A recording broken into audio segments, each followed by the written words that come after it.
I want to thank everybody for taking time out of your lunch hour to join us today. We're going to talk about the hidden cost of a TPR program or a weak TPR program. Joining me today is Ryan Patrick. There we go. There's Ryan. Anyway, so Ryan's from HITRUST. He's the VP of Adoption from HITRUST. He's been probably, I guess, the better part of the last year on the campaign with trying to talk to organizations about improving their third-party risk management programs, talking about the risks with vendors and what needs to be done and what can be done to help bolster that that side of the security side of the house for organizations. We're working directly with HITRUST on how to bring organizations in, small, medium-sized, vendors, bring them into the HITRUST family, help bolster their security stance, and be able to benefit from, some of these things that we want to talk about today. I just want to start off, give a little introduction to myself and to Accorian, and then we'll jump into the topic really quick. So I'm Sean Dowling. I'm the VP of Compliance here at Accorian. I lead our HITRUST practice as well as our Fed services, BCISO, and some other areas within the organization. Accorian is a full-service cybersecurity organization. We are primarily headquartered out of East Brunswick, New Jersey, but we have locations throughout the globe. We provide services across the board for everything from meeting compliance standards, doing readiness and attestation work for HITRUST, SOC 2, ISO, you name it, pretty much any acronym out there that's floating out there, we kind of do that. We have a large security services side of the house where we support organizations from a BCISO, the services side, work with you on improving your applications and your security programs. We'll help you write policies and procedures and whatever else needs to be done there, identify tools and vendors that you need to be or should be working with. We do penetration testing, all types of vulnerability testing, more than just penetration testing. Some of the things that we've had a lot of success with here lately is red teaming, going out there, we'll play the bad guy, see how far we can get, and then work with you on tightening up, how we got in and some of the things that you need to understand to prevent the bad guys from getting in. And last but not least, we're also a staffing organization. So we actually will help you with staffing your security personnel as we, help improve your program. All right, so that's enough about who we are. Today, we're going to talk about third-party risk management and why is that important today. I think probably the biggest thing right now we can talk about is the fact that we are seeing from the security side of the house, over 80% of data breaches now involve third parties. So, the bad guys out there, the hackers and all the ones that are trying to find the vulnerabilities in your systems and figure it out, hey, if I can't get to you, let me go knock on the door of one of your vendors or a supplier. So we are seeing a lot of high-profile attacks like MOVEit and the SolarWinds attack, the blackball stuff. Those are coming through third parties. So, one of the things that we want to emphasize clearly, especially through today's, presentation, is, you can be as strong as you can be. You can do everything out there, follow every security standard, but if you're not ensuring that those who have access to your environments and systems are doing the same thing or following the rules, it doesn't really matter what you're going to do. These guys are going to be able to get in. A couple other things I want to talk about. Why we're focusing on this here. Regulatory and contractual pressures. You're seeing things like frameworks like HIPAA, GLBA, GDPR. They're now requiring you to demonstrate your due diligence with your vendors. We're starting to see a lot more push, from organizations, that are saying, hey, this is great. You've done a great job getting here, but what have you done with the people who have access to your systems? What are you doing with those transmissions and all that data? How are you ensuring that, your encryption and your security protocols are being followed from that side of the house? We are seeing a lot of audit failures. and a tremendous amount of compliance gaps when it comes to the third party side of the house. We want to make sure that organizations understand what the rules are. From the compliance side of the house, you have your contracts in place, you have your checks in place to make sure when you are talking with your vendors, you're looking at a new vendor, you're doing your due diligence. What can you do to make sure that they're secure? And then when you have them in, what are you doing to ensure that they're following the rules? So there's a lot of different things that we can talk about and cover.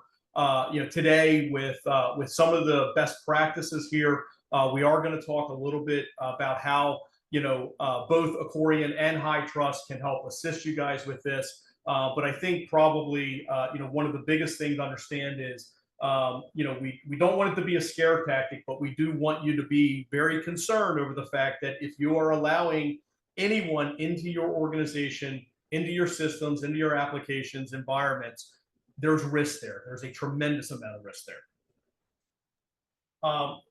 So I want Ryan to start off with, trying to give us just a little bit of insight with some of the things that he's seen from his side. He's been, like I said, out on the road, campaigning heavily with organizations to improve their security stance. And Ryan's a little under the weather today, so no comments about any coughing, sneezing, or any weird things else that might happen. So Ryan, if you want to jump in real quick, please. Yeah, thanks, Sean. So as Sean mentioned, I'm fighting the flu right now, but the bad guys and gals, they don't take a break when they're sick, so neither can I.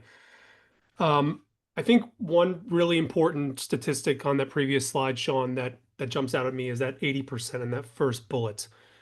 And me as a, over analytical security, paranoid security person, I wonder, what's underneath that 80%? Why is it so high? Even if it wasn't that high, let's say it was 50%.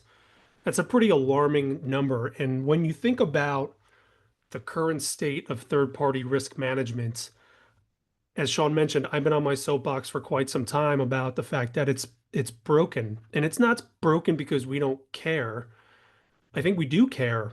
We're just not doing it really well. And it really boils down to a couple different factors.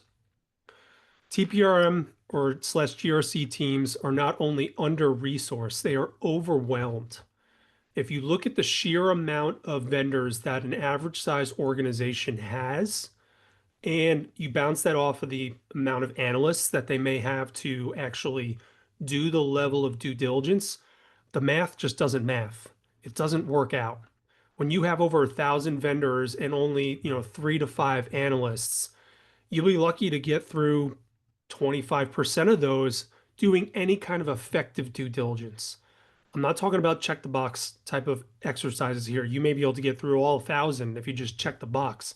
But if you're only checking the box, then you're not getting that quality due diligence that would identify where there actually are gaps during onboarding.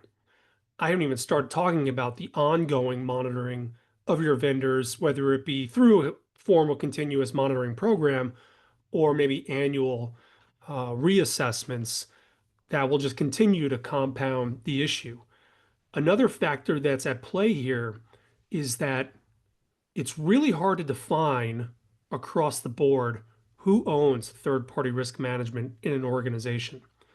In some organizations, it's the CISO. In others, it may be procurement. It may be the GRC leader. It could be legal. It could be finance.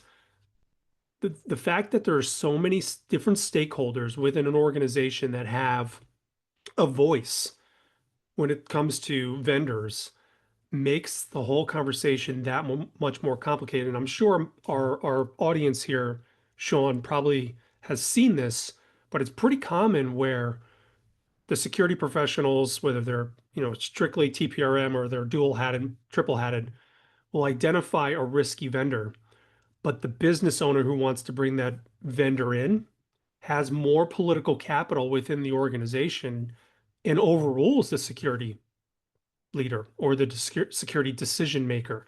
And that risk is then, in theory, transferred. But transferring risk internally doesn't really help you. The organization is still in jeopardy.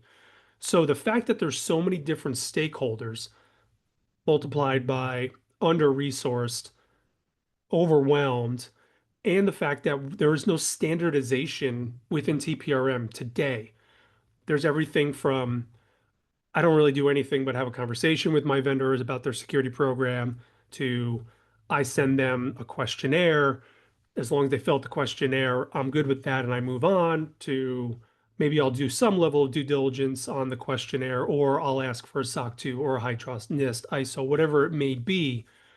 The fact that you have to now compare one assessment type, whether it be a questionnaire or a SOC 2 to another, HITRUST to a NIST, only complicates the issue because now you have to decipher the way that the controls are written in that report, that bespoke report, to the controls that matter to you, and then you have to interpret the auditor in some cases opinion on or the testing results of the testing that happened to understand what they actually tested. What was the scope of work?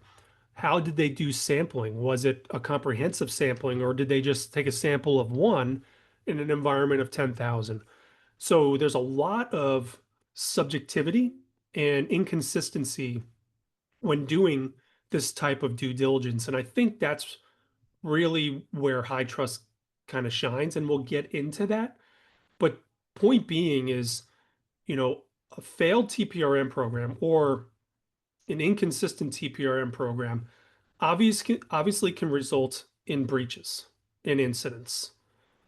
The bigger issue that's starting to pop up, and what I'm seeing more and more every single day, is that ransomware, as an example, has fundamentally changed the focus, or should be changing the focus, of third-party risk management away from confidentiality of data. Not to say we don't care about the confidentiality of data, but we need to shift from the focusing on confidentiality. I want to make sure my data isn't breached, to the availability of data or services or the product or whatever it is. The availability of whatever that vendor is, that third party is supplying to you, if that is no longer available, that actually can crush an organization. A breach, sure, there's reputational harm, there's maybe fines, you may have to pay for the incident and pay for the credit monitoring and all those things, but history's proven that organizations typically recover from breaches. People come back to them and continue to do business with them. But when the service is no longer available, you can actually lose revenue. Business operations can halt. And Change Healthcare last year was a great example of this. And when I say great, I mean horrifying example of this. The entire US healthcare system came to a screeching halt. Providers couldn't provide care. They couldn't access certain information about their patients. Patients couldn't get their prescriptions. Smaller practices could not process payment. They were in jeopardy of going out of business because they could not process payment. So that was indicative of the fact that the availability of certain services will trump the confidentiality of the data. And again, I'm not saying that we shouldn't focus on confidentiality. It is important, but we really need to pay attention to the availability of data and the resiliency of our vendors. We need to be asking very direct questions of our vendors about their, how their recovery time objectives and the recovery point objectives. When will you be back up if you suffer a ransomware attack? Have you tested those things? So I'm going to pause there because I think I have to cough. I'm going to toss it over to Sean and take a drink of water. Thanks, Ryan. We appreciate you fighting through this with us. Yeah, some of the things that we're seeing, kind of in line with what you're talking about. It starts with getting vendors reviewed up front.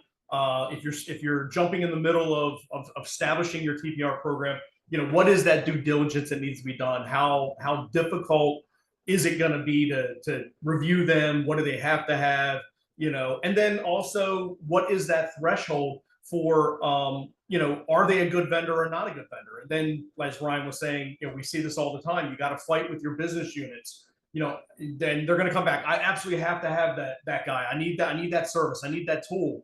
And you're like, well, yeah, but they don't do this, or they haven't done this, or they haven't given us any supporting material saying, hey, that they're following the rules or they're secure. So that's really where, we're seeing some of that roadblock. And then the ownership piece of it, as Ryan started off with, it really is a major issue with just about every organization that we speak to. Nobody really owns this. They talk about, ownership being, who's using that tool or who's using that vendor. So it may go to like a pillar head or a business unit head.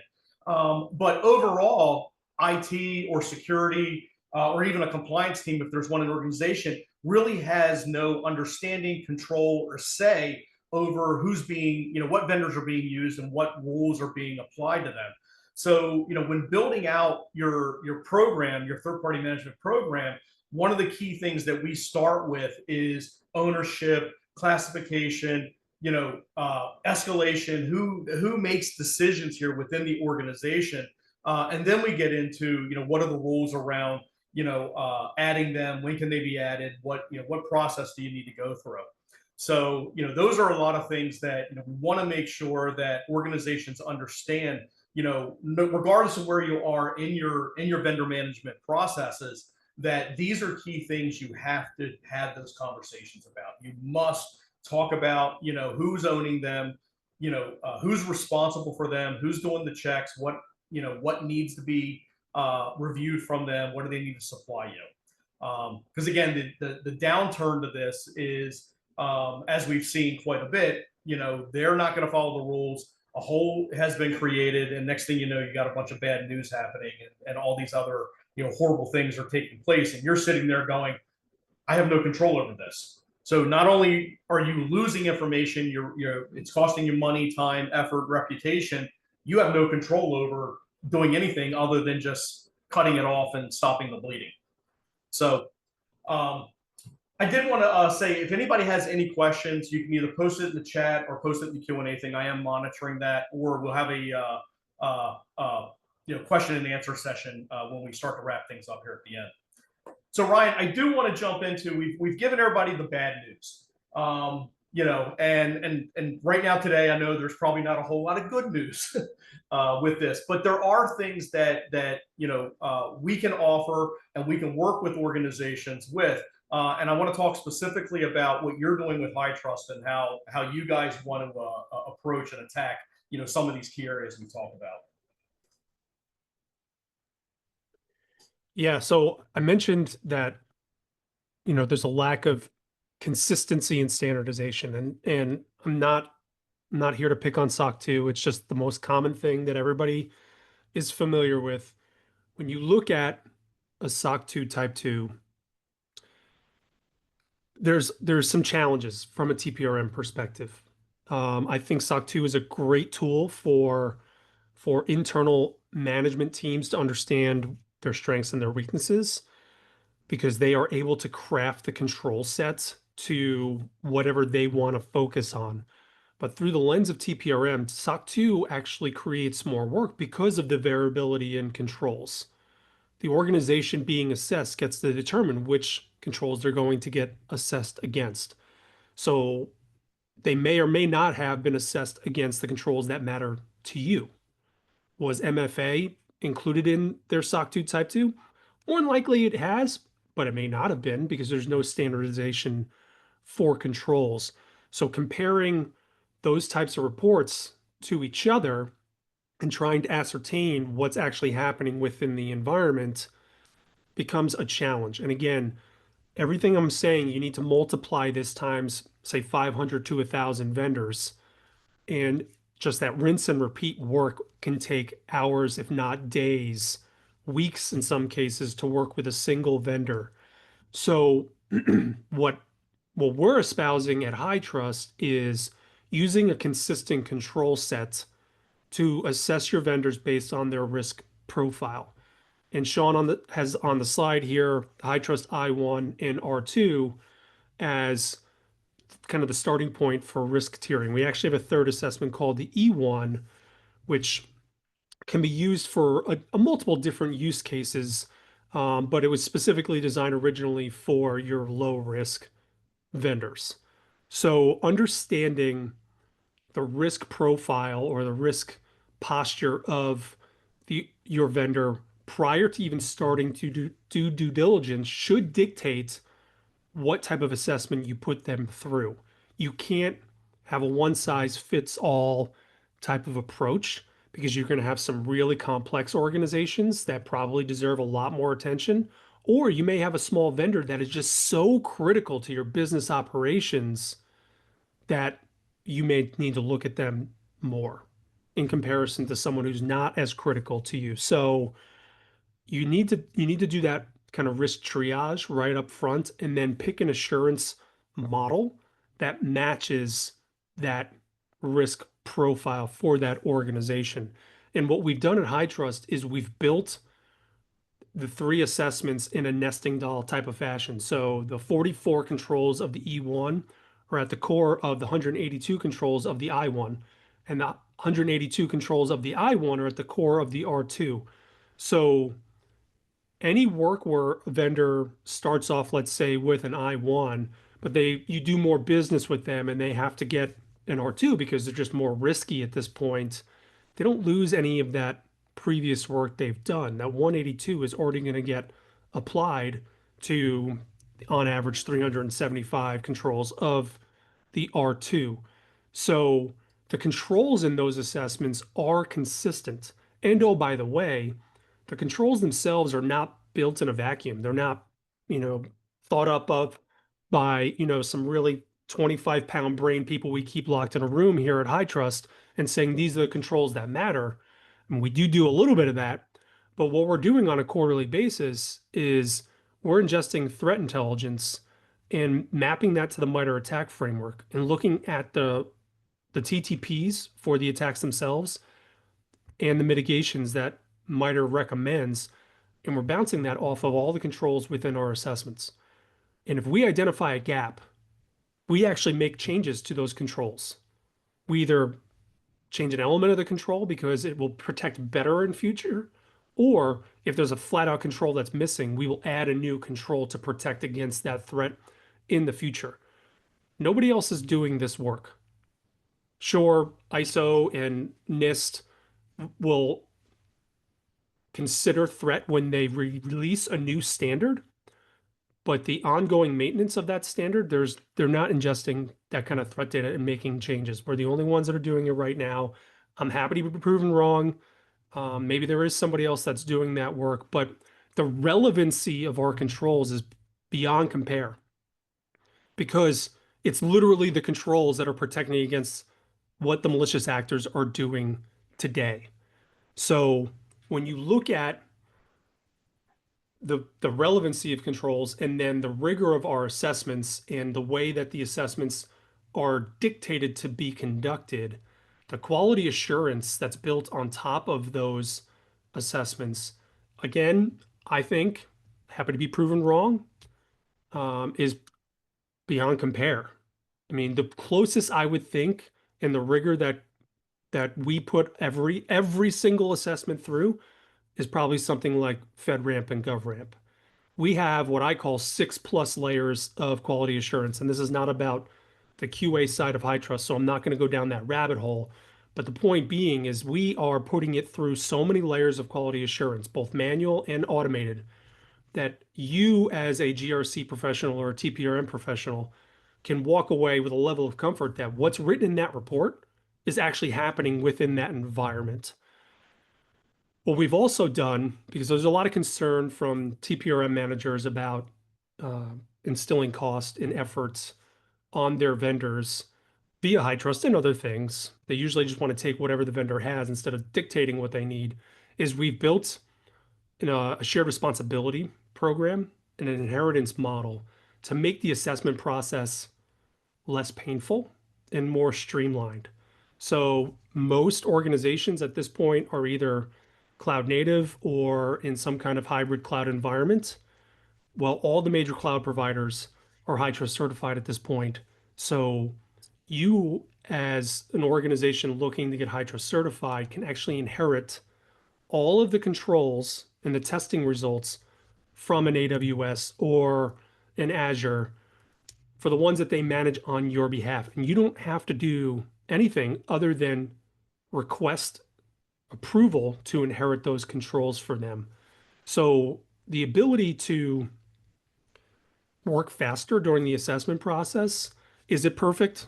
Absolutely not. Is it an improvement? Absolutely.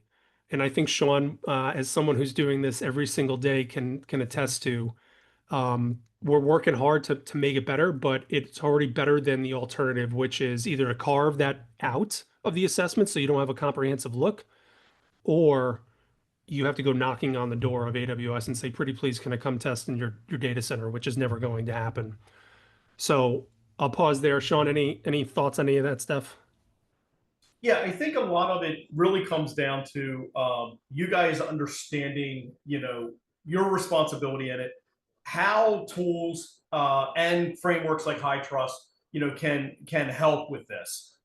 There's no, silver bullet. There's no, big golden trophy at the end of this. The trophy is, hey, we didn't get breached today. We didn't have an issue. We blocked all this, or we feel confident that we've put enough standards and processes in place that our vendors are relatively secure.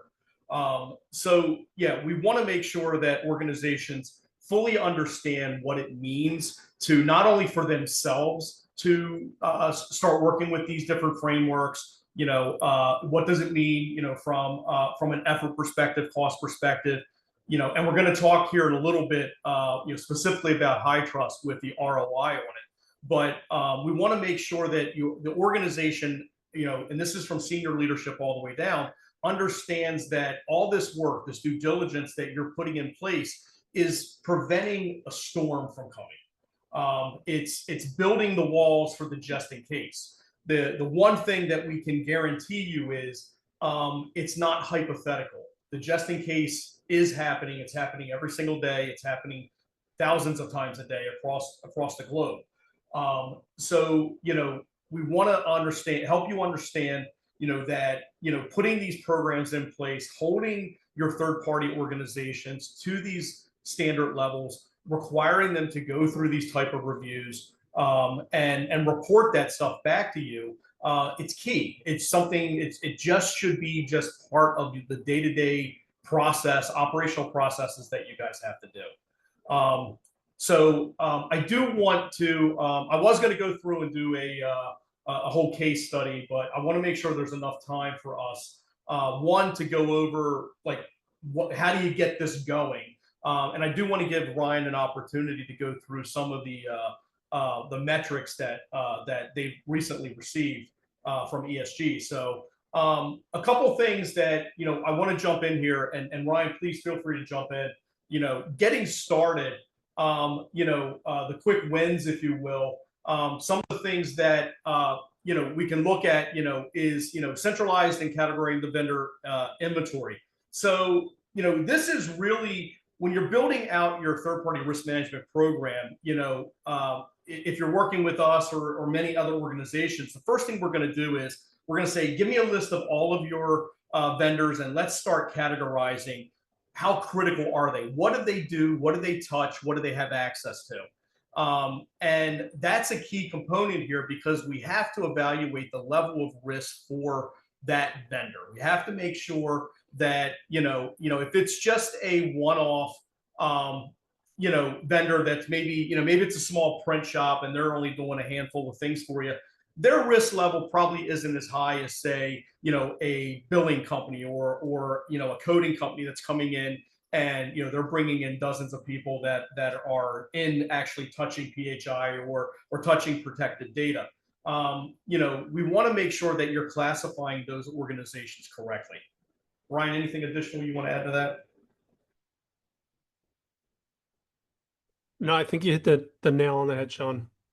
I mean, that's a really critical point, I guess, is the only thing I would add. It's similar to scoping your own assessments. If you get it wrong up front, then there's a lot of trickle down and second and third order effects that can happen over time. So it's really, really critical to get that triage work ironed out up front and make sure it's happening for every single vendor. Yeah. All right, a couple other areas. Implement tiered risk profiling, which is along the same lines. Again, what are the thresholds within your organization that evaluates or moves the level of risk that you have for different vendors. So again, part of that building out that program is going to be establishing, okay, this is not that big of a deal. There's some risk here. Here's medium level risk, and then here's these are the critical guys. These are the ones that we absolutely cannot afford to have issues with. And I do want to kind of circle back a little bit, something I thought of from something Ryan said earlier. When we're talking about operational capabilities and things of vendors, depending on what you do, in many cases, a lot of cases, you may be dependent off of that vendor doing something. So even if it's not necessarily a direct compromise that's impacting you guys, if they're going through a compromise and it's impeding your ability to do your day-to-day operations, so if their availability of what they provide you is not there, then of course, that again, that's more reputational, issues, financial issues, things like that. So again, that's why when we look at these tiered profiles of these organizations, we want to look at a BIA perspective and say, what impact does this vendor have to your organization? Not necessarily always just, hey, they're poking holes and they could compromise our stuff, but what happens if that vendor's not available because of something that they're not doing? Implement required standard attestations. We talk about obviously HITRUST. We feel we know HITRUST is the gold standard when it comes to building a security program.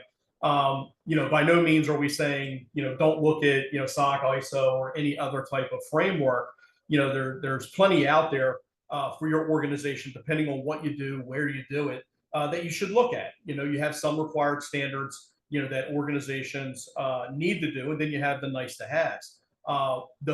Probably the messaging here is you have to do something. You have to have some sort of standard that you're following, and that you're requiring your third parties to meet those standard levels that you set for them.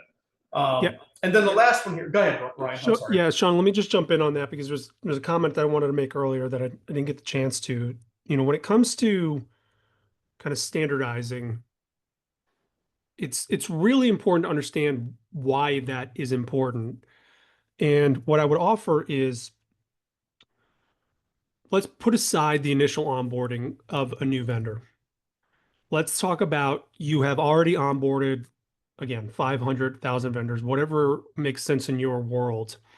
And you come in on some Tuesday morning and there is a new exploit, and you're like, holy moly. First, let me check, am I vulnerable to this exploit?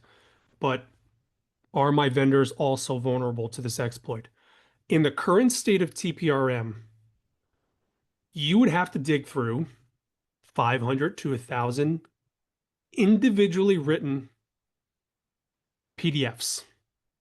The sheer amount of time to go find out, let's say it's all around MFA, the sheer amount of time where you'd have to go and do a control C for any kind of reference to MFA would take you days for all of your vendors.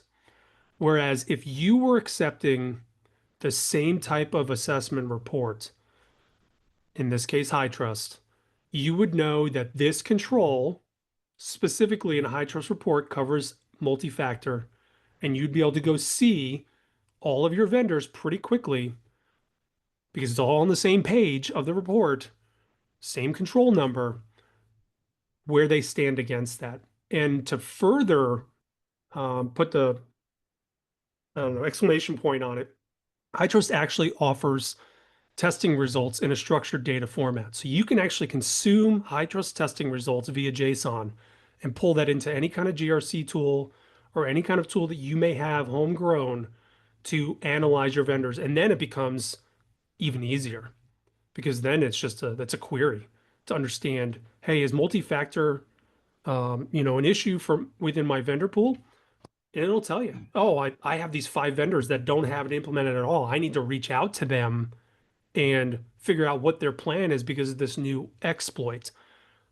Right now, if you have a mixture of questionnaires, SOC 2, HITRUST, NIST reports, PCI, ISO, whatever it is, the work to get that done would be really, really difficult. So that's really why we're espousing this standardization, because it makes your life easier. It makes the whole process more efficient, especially when you have to turn on a dime.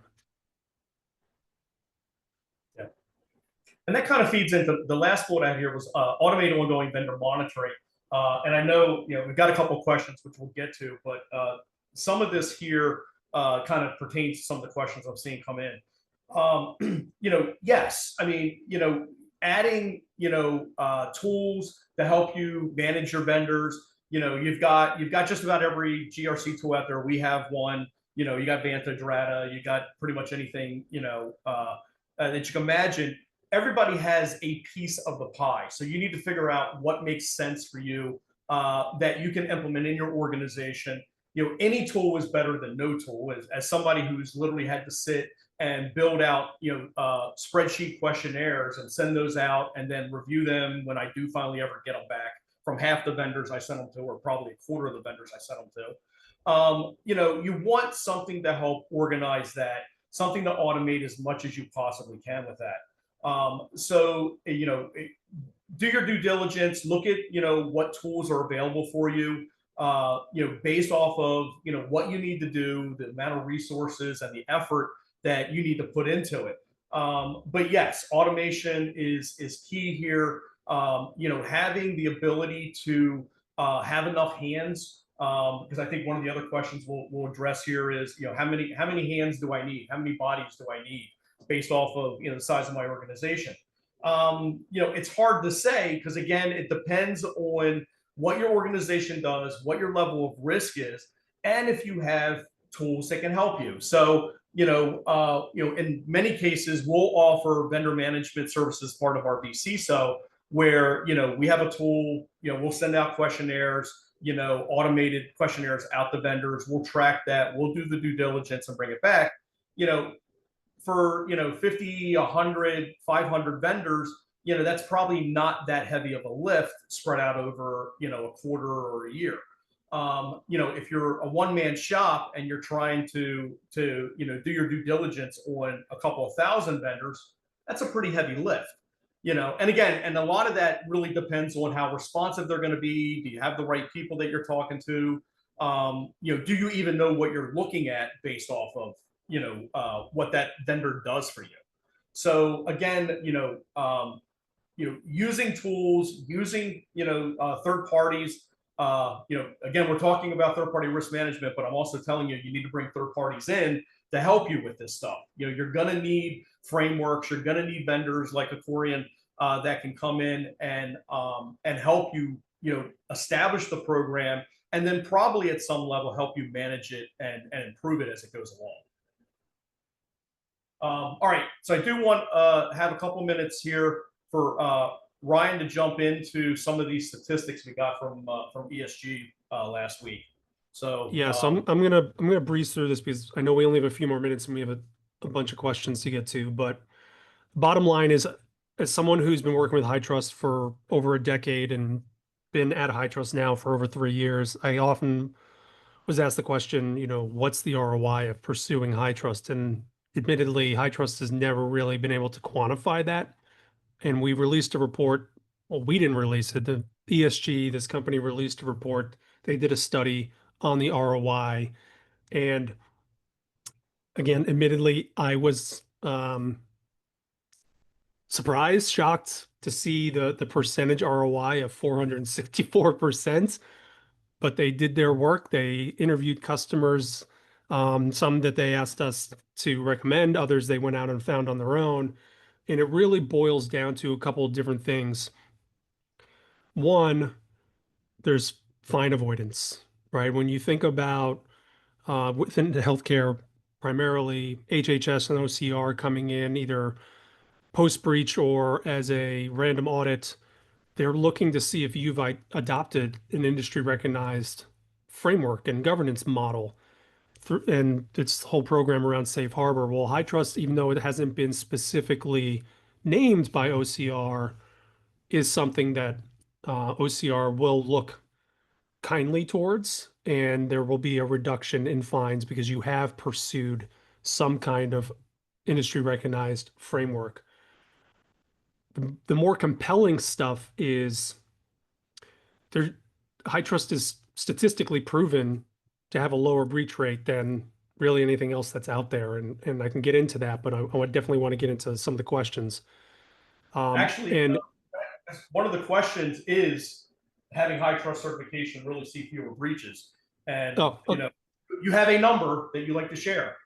So, I have a number I'd like to share. I talk about it every day. So in 2024, we did analysis on all of the certified environments for HITRUST and found that less than 1% had suffered a breach in that 12-month period. In fact, it's 0.59%. So a very, very small number of certified environments experienced a breach. And you're maybe wondering, well, that's crazy. I don't believe that. I didn't believe it when I first saw it either a couple of years ago, the first time we had put it out.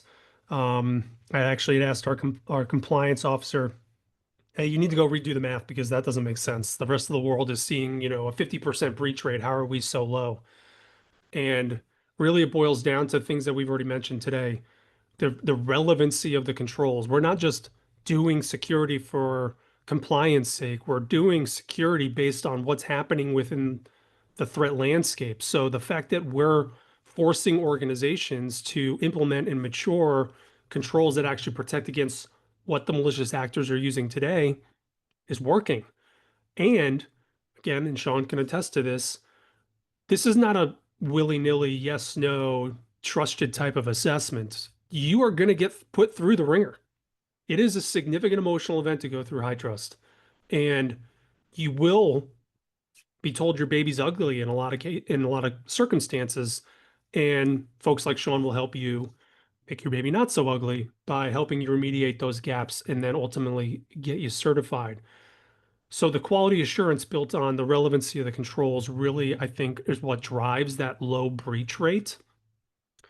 And it again, the proof is in the pudding. Nobody else is actually able to even present those statistics because nobody is centralized like we are. We're looking at every single assessment.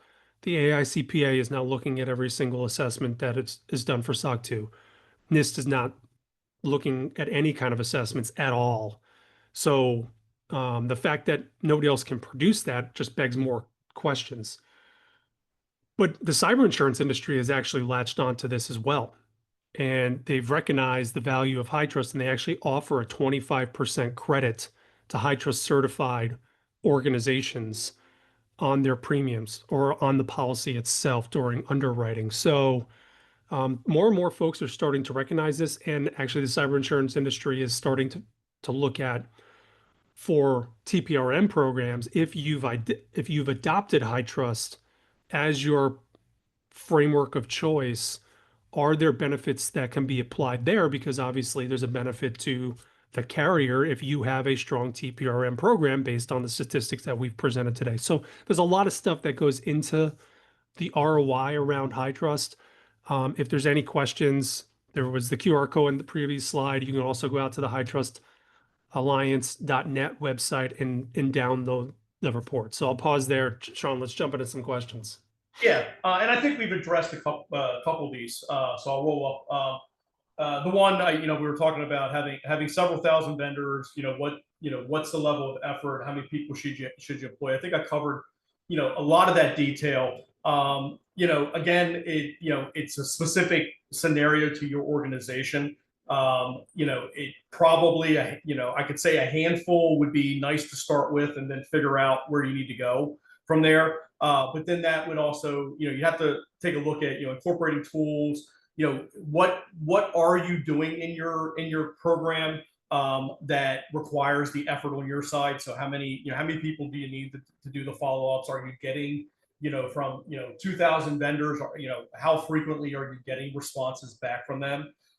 Can you use their trust centers? Do they have trust centers? If they're larger organizations, so again, more than willing to sit and talk specifically through that scenario with you and try to help you figure out what your resource needs are and do some capacity planning with you. The other one that I saw was, with the 80% figure, it sounds like everybody should be investing more in TPRM. Does CSF have capabilities to manage the TPRM? So with my CSF, it does not, because it's for the HITRUST CSF framework. It helps manage the control set and doing the assessment work. But as I said, there are a ton of third-party tools out there that are available, and again, we can sit and talk through that. But yes, the first question, and I think Ryan will emphatically agree that his campaign here for the last year or so is, yes, spend more money on TPRM. Make it a highlight. It took us years to get the organizations to understand and identify security as a core functional need that needed to be funded within organizations.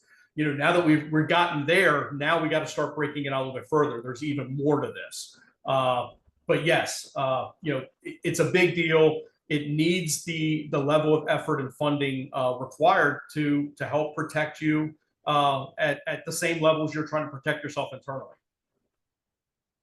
Yeah, the one thing I would add on that question, Sean, and I think you answered it, but I just want to sprinkle in something else is, so you have my CSF that there's no capability to manage your vendors through, but the CSF itself, the framework for HITRUST, has an entire domain that's focused on third-party risk management.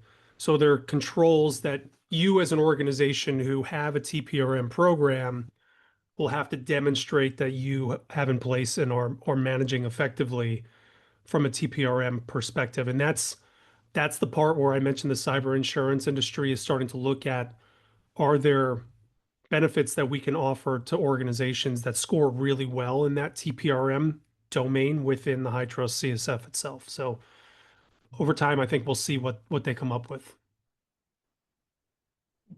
So we are running close on time. So what we'll do is, if there's any other questions here, we'll follow up. We'll go through and follow up with you guys on those. Again, reach out to me, reach out to Ryan.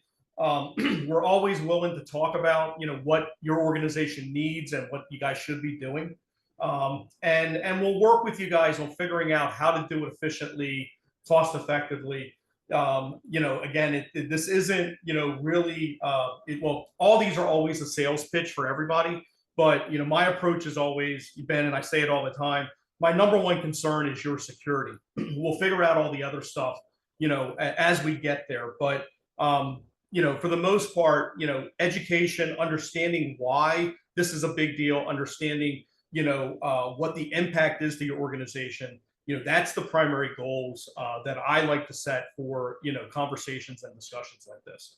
So Ryan, any parting words before we let everybody go?